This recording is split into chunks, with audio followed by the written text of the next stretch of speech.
The Juno Mazer Lesbian Archives in West Hollywood collects the materials of everyday queer women from around Los Angeles and beyond.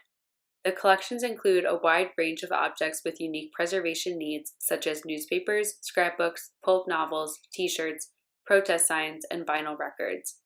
As an archive that isn't solely focused on famous or quote-unquote notable women, the Mazer preserves documentation of women which would not be preserved anywhere else if it weren't here, where their stories eventually will get told.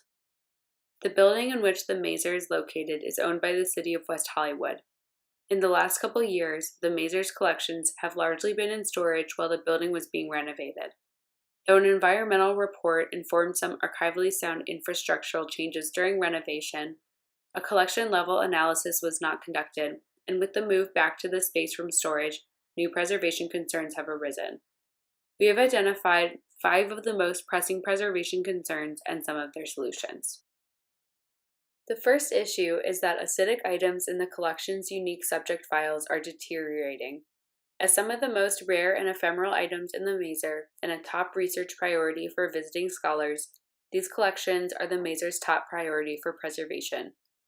Many of these highly acidic items, such as newsprint, are actively degrading, and items that should be more stable are deteriorating because of their proximity to acidic items.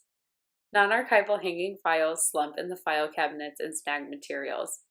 Because of this, we recommend digitizing all of the subject files, making them available digitally to researchers to decrease handling of them, culling acidic originals, and rehousing other items in buffered archival folders. The second issue is that the collections are currently uncatalogued and uninventoried. Some collections have been accessioned into UCLA Library Special Collections, new collections have come in, and collections are not in the same places they were before the renovation. In addition, boxes of collections are dispersed around the space.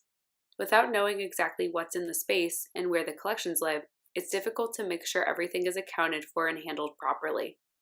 Because of this, we recommend taking steps to catalog the collection. First, the space should be diagrammed. Next, the entire collection can be inventoried, and an Excel index of collections can be made to keep track of what collections live where. During the inventory process, unlabeled collections can be named, and collections that need to be rehoused can be identified. After inventorying, all boxes within each collection should be placed side by side. The third issue is that the collections in the front room are in bright sunlight, which is harmful to materials. However, that room is used as a community room where events like book clubs and author talks are held, and it looks out onto a popular West Hollywood street. Curtains would make the room less welcoming and less popular with the community that cares about the archive. Instead of covering the windows, the Mazer could place curtains over the materials in the room that could easily be drawn when people are working with the materials. The fourth issue is that collections are currently on the floor. There is not an active cleaning program, so dust and hair gather on the boxes. There is also an environmental risk of flooding which threatens the collections. We recommend investing in pallets or movable baker's racks for in-process collections to keep them off the floor while they await a permanent shelf space. Finally, many items in the collection need to be rehoused. Items are housed in non-archival storage units with non-archival space fillers, such as bubble wrap and acidic cardboard. Many items are housed in boxes much too large or too small, so they are unsupported or are permanently folded. The biggest issue, though, is that the Grassroots Archive doesn't have money to buy archivally sound storage materials. To address this, the Mazer can first tackle items to be rehoused which are going to be identified during the inventory process. Second, rehousing can be incorporated into the accessioning workflow, so fragile items are rehoused immediately.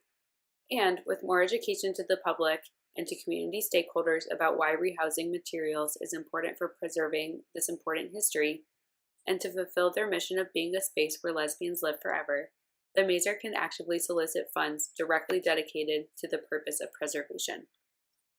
The Mazer is an important physical gathering space for lesbians to see themselves in the historical record, but as the only remaining space dedicated to lesbians in Los Angeles, it faces increasing pressures to preserve the materials that people come to hold and connect with.